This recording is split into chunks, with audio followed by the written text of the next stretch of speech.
എല്ലാവരുടെ കഴിച്ച പൊറോട്ട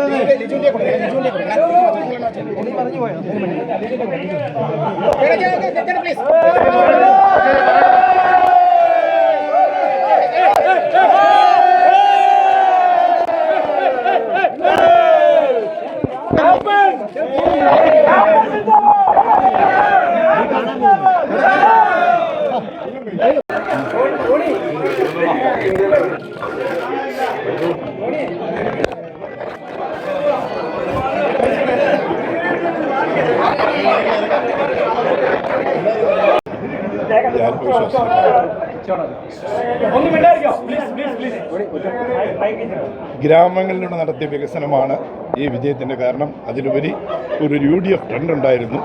പണാധിപത്യവും പരസ്യവും കൊണ്ട് ഇവിടെ പാലായിലെ ജനങ്ങളുടെ മനസ്സ് കീഴടക്കാൻ സാധിക്കില്ല എന്ന് ഇത് തെളിയിച്ചിരിക്കുകയാണ്.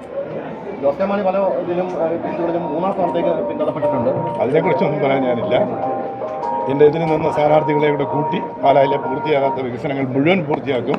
ഇവിടെ ഏറ്റവും ചുരുങ്ങിയത് 2500 കോടി രൂപയുടെ വികസന പ്രവർത്തനങ്ങൾ ഈ 5 വർഷത്തിനുള്ളിൽ കൊണ്ടുവന്നിരിക്കും എന്ന് ഞാൻ ഉറപ്പ് പറയുന്നു. പിണറായി വിജയൻ പിന്നിലാണ് ഇപ്പോഴും നിൽക്കുന്നത്. അതിനെക്കുറിച്ച് ഞാൻ അഭിപ്രായം പറയുന്നില്ല.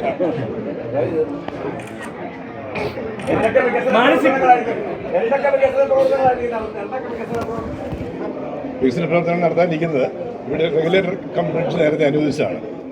അത് വീണ്ടും കൊണ്ടുവരും അടിയന്തരമായി. 2 റിവറി റോഡ് പൂർത്തിയാക്കും. 3 ബൈപ്പാസ് റോഡ് പൂർത്തിയാക്കും. 4 കടലേമക്കൽ പാലം അപ്രോച്ച് റോഡ് ഉണ്ടാക്കും. 5 വാഗമണ്ണിനെ ഇല്ലിക്കലും ഇലവിഴ പൂച്ചയുമായി കണക്ട് ചെയ്യുന്ന ഒരു റോഡുണ്ടാവും.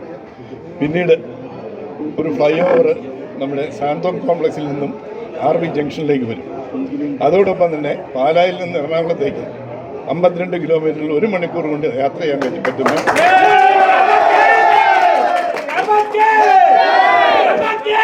തുടർച്ചയായുള്ള ഈ ഒരു ഭരണം ജനഹൃദയങ്ങളിൽ സാറിനോടുള്ള താല്പര്യം ഇപ്പോൾ നിലനിൽക്കുന്നു എന്നുള്ള എൻ്റെ പ്രതികരണം തന്നെയാണ്. സാറിന് എങ്ങനെയാണ് ഇതിനെ നോക്കിക്കാണുന്നത്? UDFിനോടുള്ള താല്പര്യം ഒന്നാമതായിട്ട്, രണ്ടാമത് LDFിനോടുള്ള ഭരണവിരുദ്ധ വികാരം, പിണറായി വിജയനുള്ള വിരോധം, ഈ മൂന്നിനോടൊപ്പം പാലായിലെ ജനങ്ങളുടെ ഇടയിൽ എനിക്കുണ്ടായ ബന്ധങ്ങൾ, ഗ്രാമങ്ങളിലൂടെ നടത്തിയ വികസനങ്ങൾ, ഇതാണ് ഈ വിജയത്തിൻ്റെ കാര്യം. സാറിനൊരു പ്രതീക്ഷ ഉണ്ടായിരുന്നു ഇവിടെ? ഞാൻ ആദ്യം തന്നെ പറഞ്ഞിരുന്നല്ലോ 5800 വോട്ടിന് മുകളിൽ ജയിക്കും. ഇപ്പോൾ 8,000 അടുത്തായിട്ടുണ്ട്.